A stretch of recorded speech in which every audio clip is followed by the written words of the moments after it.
Nos últimos anos, falar de investimento deixou de ser um tema reservado apenas a especialistas. Cada vez mais pessoas querem compreender como é que funcionam os mercados financeiros, quais são os riscos e qual é o papel de investir e o que pode desempenhar na construção do seu património ao longo do tempo. A verdade é que investir não é um evento, é um processo e este processo começa muito antes de colocar dinheiro no mercado. Vamos aprender mais sobre isso agora mesmo. Olá a todos, o meu nome é Ariana Nunes e este é o canal Renda Maior.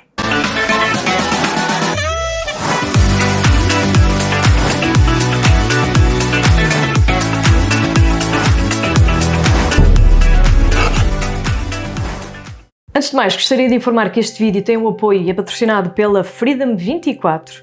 A Freedom24 é uma corretora de investimento europeia regulada pela SISEC, com a licença 27515 e em conformidade com a MiFID II. Através da plataforma Freedom24, os investidores podem aceder a ações, ETFs e outros instrumentos financeiros, bem como a bolsas como a Nasdaq, New York Stock Exchange e etc. Para saberem mais sobre estas oportunidades de investimento disponíveis através da Freedom24, incluindo as ações, os ETFs, as obrigações, podem visitar o site oficial da freedom24.com. O conteúdo patrocinado pela Freedom24, a informação apresentada destina-se apenas para fins informativos e não constitui aqui aconselhamento financeiro nem recomendação de investimento. O investimento em valores imobiliários e outros instrumentos financeiros envolve sempre risco e perda de capital. Os rendimentos passados ou as previsões, neste caso, não vão garantir resultados futuros e é essencial fazerem a vossa própria análise antes de tomar qualquer decisão de investimento. Agora, vamos começar pelo ponto mais importante para mim, que é compreender o que é que realmente significa investir. Investir não é um evento, é realmente um processo. E esse processo começa muito antes, então, de nós colocarmos dinheiro no mercado. Começa pela literacia financeira, a verdade é essa. E um dos maiores erros aqui no planeamento financeiro é saltar diretamente para o investimento sem construir uma base sólida, sem perceber o que é que se está a fazer. E antes de pensar nos mercados, nos produtos financeiros ou até estratégias, existem 3 pilares que devem estar assegurados. Primeiro, controle financeiro, saber exatamente quanto é que ganha, quanto é que gasta e para onde é que vai o dinheiro todos os meses. O segundo é um fundo de emergência. Este fundo destina-se a situações inesperadas, como por exemplo despesas médicas, perda de rendimento ou reparação, por exemplo, urgente de alguma coisa. E sem esta almofada financeira, qualquer oscilação no mercado pode obrigar à venda de ativos num momento desfavorável. Isto nunca deve acontecer. E o terceiro é o horizonte temporal. O dinheiro que possa ser necessário no curto prazo não deve nunca estar exposto à volatilidade dos mercados. Só depois de estabelecerem esta estrutura é que faz sentido aprofundar o conhecimento sobre o que é que são os investimentos.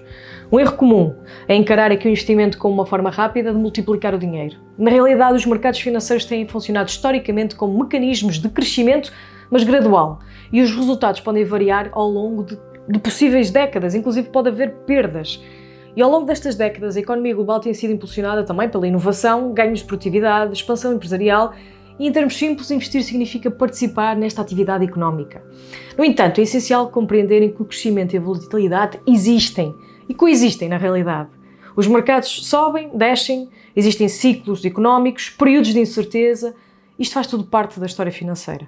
E por essa razão, uma das competências mais importantes que um investidor pode desenvolver, e neste caso pode não conseguir prever o mercado, mas é sim compreender pelo menos o seu próprio comportamento durante a incerteza. Muitos recursos educativos abordam o papel da disciplina e do planeamento de longo prazo na gestão da incerteza, em vez de se focarem em previsões de curto prazo. Outro conceito fundamental aqui é o risco, que temos mesmo que falar. O risco não é apenas a possibilidade de perder dinheiro, como as pessoas acham. É também não compreender aquilo em que se está a investir. É tomar decisões sem informação suficiente. É reagir emocionalmente aos movimentos naturais do mercado. A educação financeira é, em grande medida, educação sobre o risco. A diversificação é frequentemente mencionada como uma forma de gerir esse risco. O princípio aqui é simples: reduzir a concentração num único ativo ou num único setor. Por exemplo, quando uma empresa amplamente conhecida como a Apple é usada para fins ilustrativos, torna-se mais fácil perceber como fatores ou resultados financeiros, inovação ou condições económicas podem influenciar o comportamento da ação ao longo do tempo. Este tipo de exemplo ajuda muito a explicar um ponto essencial. Mesmo empresas muito consolidadas passam por diferentes fases. Outro aspecto frequentemente subestimado é o tempo. O tempo aqui ajuda a diluir o impacto da volatilidade de curto prazo e permite beneficiar de um potencial de crescimento acumulado.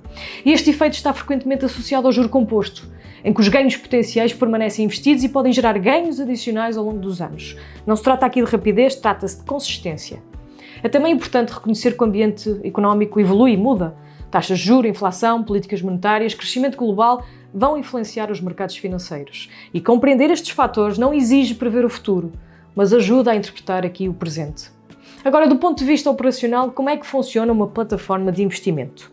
Ora, vocês neste momento estão a ver a Freedom 24, que vocês conseguem aceder através do site. Disponibiliza aqui uma interface onde os utilizadores podem consultar preços do mercado, gráficos, notícias, ferramentas analíticas. Esta plataforma inclui também uma funcionalidade chamada Top Picks, que apresenta seleções aqui do mercado com base no que está a passar. Esta funcionalidade aqui é mostrada apenas para descrever como é que funciona, digamos, a plataforma, não vai constituir qualquer recomendação de investimento, mas vou mostrar aqui então como é que esta plataforma pode ser útil e ajudar a reduzir a barreira inicial para quem está a tentar compreender a mecânica dos mercados.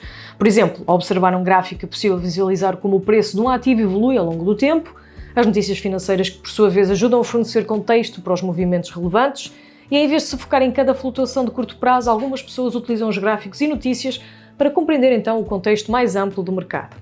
Outro elemento aqui importante da educação financeira é distinguir a informação e a tomada de decisão. Ter acesso a dados não significa que seja necessário agir aqui imediatamente. Muitas vezes a atitude mais prudente é simplesmente continuar a aprender. Na verdade, investir não deve ser visto como um destino final, mas como parte de um plano financeiro mais abrangente. Pode incluir poupança, proteção e objetivos de longo prazo. Importa também reforçar uma ideia que nem sempre recebe a devida atenção. Pessoas diferentes têm tolerâncias ao risco diferente, horizontes temporais distintos e realidades financeiras próprias, diferentes dos outros. Não existem aqui soluções universais. Quanto maior for o conhecimento, maior será a capacidade de tomar decisões alinhadas com a sua própria situação. Se houver uma mensagem central neste tema, poderá ser esta: a compreensão vem antes da ação. A literacia financeira não elimina o risco, mas ajuda a torná-lo mais consistente. E se quiseres saber mais sobre a Freedom 24, podes obter informações adicionais no site oficial. E independentemente da fase em que nos encontramos, quer esteja no início a aprender a organizar as suas finanças ou aprofundar conhecimentos, lembre-se de que as decisões financeiras mais sólidas tendem a resultar de informação, reflexão e uma perspectiva de longo prazo. Espero que este vídeo tenha sido útil, tenha sido pelo menos esclarecedor àquilo que se deve fazer quando estamos a começar a investir. Se gostaram deste vídeo, eu vou pedir então por favor que deixem ficar um gosto para apoiar aqui o canal. Quanto a mim, vemo-nos no próximo.